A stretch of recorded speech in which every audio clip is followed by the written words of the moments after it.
దానియేలేమో మంచి నమ్మకమైనటువంటి వాడిగా ఉన్నాడు, యథార్థపరుడిగా ఉన్నాడు. కొంతమందికి ఎట్లా ఉంటుందంటే లోకంలో ఈరోజు ఈ రీతిగా మాట్లాడుకుంటూ ఉంటారు కదా, ఏమనంటే రే మనం యథార్థంగా సంపాదిస్తే ఇక ఎప్పుడు ముందుకు వెళ్తావురా,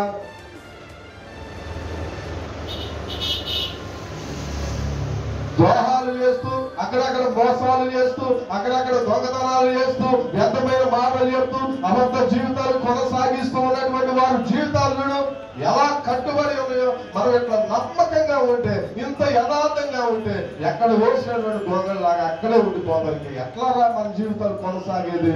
ఇట్లా కాదు, నువ్వు ఎక్కడ ఉన్నా సరే ఇదిగో కాస్త నమ్మకం చూడకుండా యథార్థతను చూడకుండా కాస్త ఎక్కడో చోట కొన్ని నొక్కుతా ఉండరని చెప్తావు.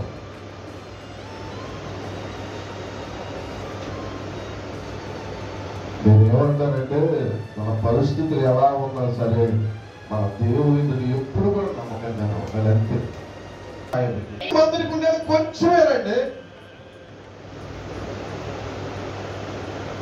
కానీ అది భక్తిహీనుల ధన సమృద్ధి కంటే కూడా శ్రేష్టమైనటువంటిదని రాయబడి ఎంత గొప్ప మాట.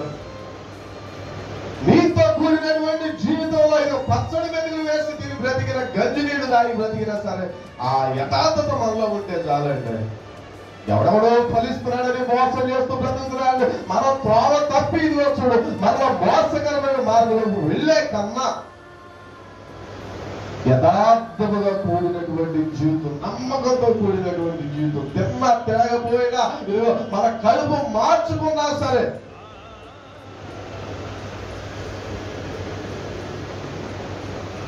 నా ప్రభు మనం అట్లా విడిచిపెడతాడా?